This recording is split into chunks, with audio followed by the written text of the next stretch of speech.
الحمدللہ رب العالمین والصلاة والسلام علی سید المرسلین اما بعد فاعوذ باللہ من الشیطان الرجیم بسم اللہ الرحمن الرحیم۔ ناظرین سامعین، آج انشاءاللہ عز و جل ہم سورہ بقرہ کی آیت نمبر 115 سے سننے کی سعادت حاصل کریں گے۔ درود پاک کی فضیلت میں آتا ہے، نبی رحمت شفیع امت صلی اللہ تعالی علیہ وسلم نے ارشاد فرمایا، جو کوئی ایک دن بھر میں مجھ پر 1000 مرتبہ درود پاک پڑھے گا، مرے گا نہیں جب تک جنت میں اپنا مقام یعنی ٹھکانہ نہ دیکھ لے۔ صلو علی الحبیب صلی اللہ تعالی علی محمد صلی اللہ علیہ وسلم۔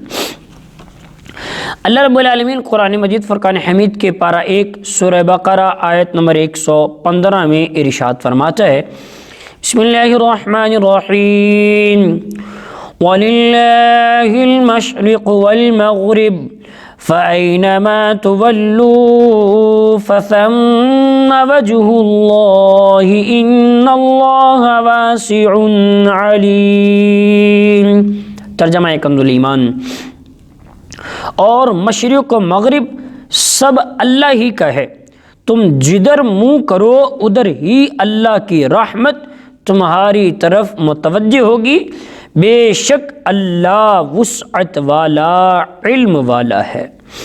ناظرین سامعین، اس آیت مبارکہ کے شان نزول بہت سارے بیان کیے جاتے ہیں۔ پہلا تو یہ ہے کہ ایک مرتبہ صحابہ کرام تاریک رات میں سفر کر رہے تھے، قبلہ کی سمت معلوم نہ ہو سکی، ہر شخص نے جس طرف اس کا دل جمعہ نماز پڑھی، صبح کو بارگاہ رسالت میں حال عرض کیا تو یہ آیت مبارکہ نازل ہوئی۔ دوسری، حضرت عبداللہ بن عمر رضی اللہ تعالیٰ عنہ فرماتے ہیں، یہ اس مسافر کے حق میں نازل ہوئی جو سواری پر نفل ادا کرے، اس کی سواری جس طرف متوجہ ہو اسی طرف اس کی نماز درست ہے، نفل ادا کرے۔ نمبر 3، جب خانہ کعبہ کو قبلہ بنایا گیا تو یہودیوں نے مسلمانوں پر اعتراضات کیے، ان کے رد میں یہ آیت مبارکہ نازل ہوئی اور بتایا گیا کہ مشرق و مغرب سب اللہ تعالیٰ کا ہے، جس طرف چاہے منہ کر کے قبلہ معین فرمائے، کسی کو اعتراض کا کیا حق ہے۔ نمبر 4، جب یہ آیت دعا ادعونی استجب لکم نازل ہوئی تو حضور علیہ السلام سے دریافت کیا گیا کہ کس طرح منہ کر کے دعا مانگی جائے، اس کے جواب میں یہ آیت مبارکہ نازل ہوئی۔ شان نزول کے متعلق اس کے علاوہ اور بھی کئی اقوال درج کیے گئے ہیں۔ آگے فرمایا فَإِنَّمَا تُوَلُّوا، تو تم جس طرف منہ چاہو کرو۔ معلوم ہوا قبلہ کی سمت معلوم نہ ہو سکے تو جس طرف دل جمے خانہ کعبہ اسی سمت ہوگا تو اسی طرف منہ کر کے نماز پڑھی جائے۔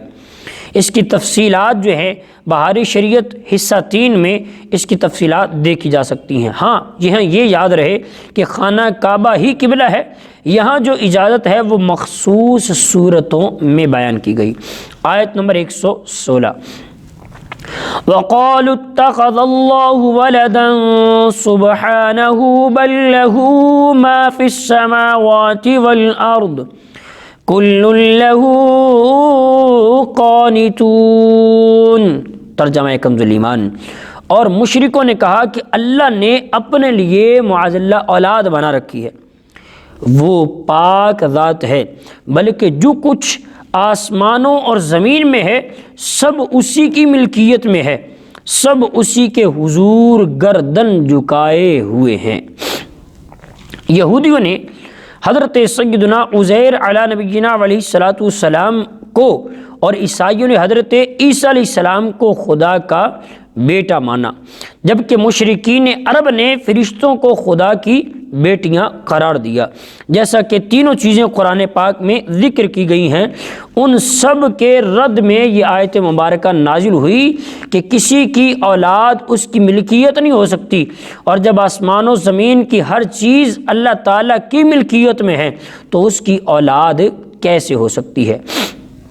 نیز اولاد حقیقت میں ماں باپ کا جز ہوتی ہے اور آدمی اپنے جز کا مالک نہیں ہوتا۔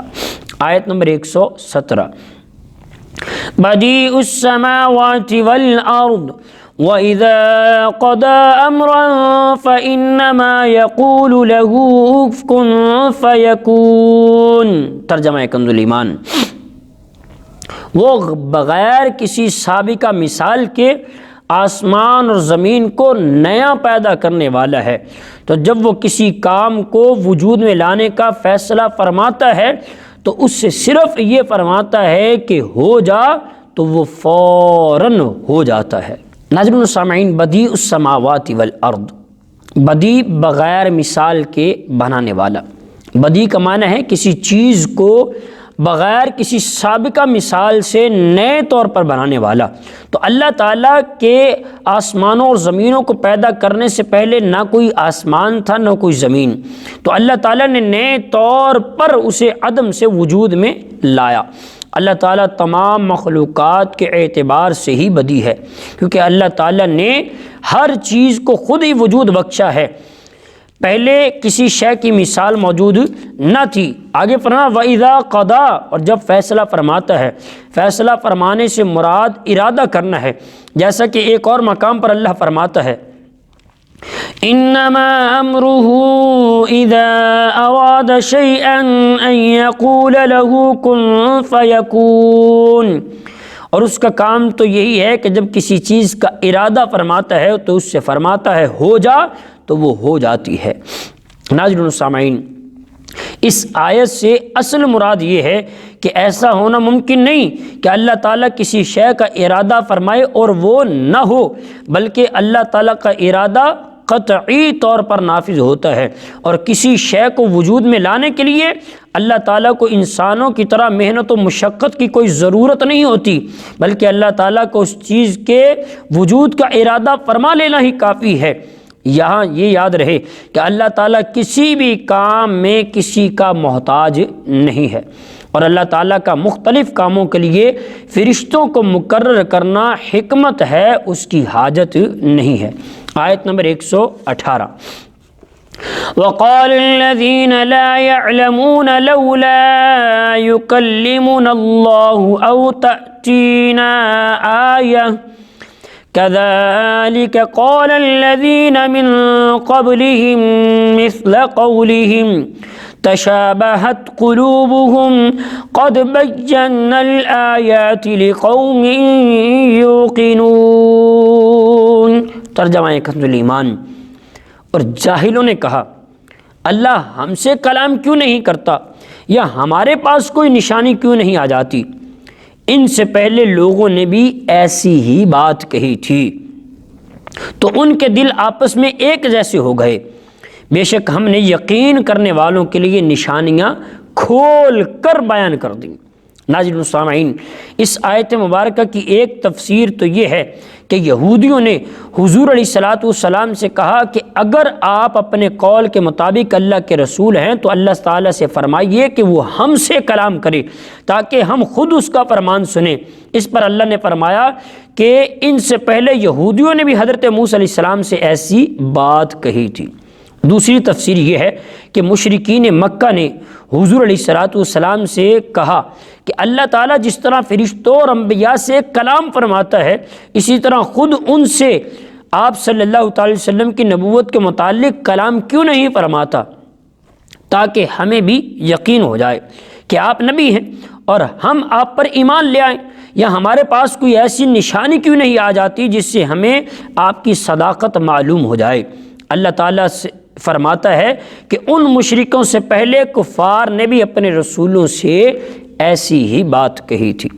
یہ ان کا کمال تکبر اور نہایت سرکشی تھی کہ انہوں نے اپنے آپ کو انبیاء کرام اور فرشتوں کے برابر سمجھا۔ تشابہت قلوبہم، ان کے دل آپس میں ایک جیسے ہو گئے۔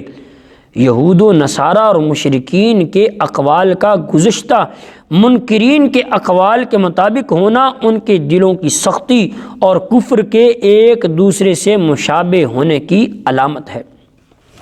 اس میں نبی کریم علیہ السلام کو تسلی دی گئی کہ آپ جاہلوں کی سرکشی اور معاندانہ انکار سے رنجیدہ نہ ہو، پچھلے کفار بھی اپنے انبیاء کے ساتھ ایسا ہی کیا کرتے تھے، جیسا یہودیوں نے حضرت موسیٰ علیہ السلام سے کہا تھا کہ ہم آپ کی بات نہیں مانیں گے جب تک اللہ تعالیٰ کو اعلانیہ دیکھ نہ لے، یاد رہے کہ کفار سے معاشرت، لباس اور وضع کتابے میں مشابہت کرنا منع کیا گیا کہ ظاہر باطن کی علامت ہوتا ہے اور ظاہر کا باطن پر اثر پڑتا ہے، لہٰذا کفار کے طور طریقے سے بالکل دوری اختیار کی جائے تاکہ ان کا ظاہر مسلمانوں کے باطن کو متاثر نہ کرے۔ اللہ تبارک و تعالی ہمارا ظاہر و باطن اسلام اور سنت کے مطابق کرنے کی توفیق عطا فرمائے۔ اللہ تعالی ہمیں عمل کرنے کی توفیق عطا فرمائے، آمین بجاہ نبی الامین صلی اللہ علیہ وسلم۔